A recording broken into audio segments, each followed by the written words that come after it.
Pinangangambahan ng ilang magsasaka ang unti-unting paghina ng industriya ng kapeng barako sa Lipa City. Para sa detalye, makakasama natin live si Denise Abante. Denise.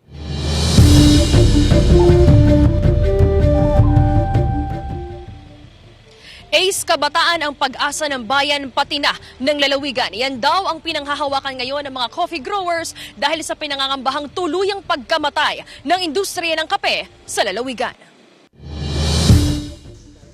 Pebrero ngayong taon nang unang bisitahin ng GMA Regional TV Balitang Southern Tagalog ang nasa humigit kumulang 3 ektaryang taniman ng kape ni Mang Antonio sa Barangay Lodlod sa Lipa City. May kahitikan pa sa bunga ang ilang puno ng kapeng barako. Sa kabila nito, may pangamba noon si Mang Antonio dahil sa unti-unting pagtamlay ng industriya ng kape sa kanilang lugar. Iilan na lang daw kasi sila na nagtatanim ng kape sa lungsod. Muling binalikan ng news team si Mang Antonio ngayong araw. Malungkot niyang ibinalita na tuluyan na siyang bumitaw sa pagtatanim ng kape. Binebenta ko na.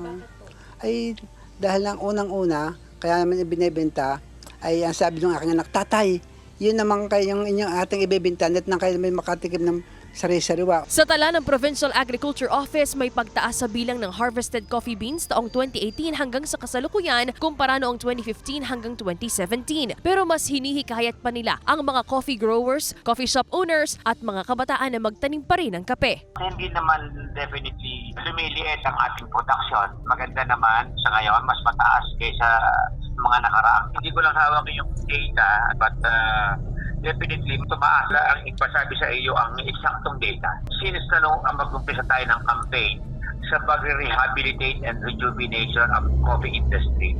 Since 2018, 2023, yung record natin, nag-increase tayo ng malaking porsyento. Wala ko exact figure. Kapatid ng may-ari ng coffee shop sa Batangas City ang 24 anyos na si Claude. Pabor daw siyang magkaroon ng seminar at training ang mga nagsulputang coffee shop owner hinggil sa pagtatanim ng kape upang hindi tuluyang mamatay ang industriya nito sa lalawigan ng Batangas.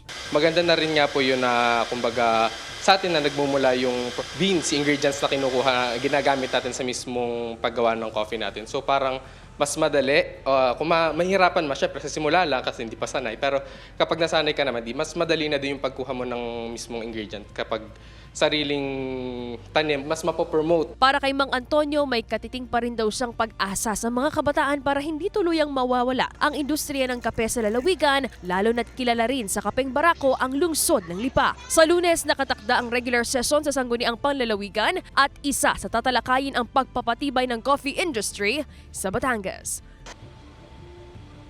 Ace, ayon sa provincial agriculturist, patuloy ang kanilang isinasagawang mga programa para mapalakas ang industriya ng kape at maibalik ang sigla nito sa lalawigan ng Batangas. Ace?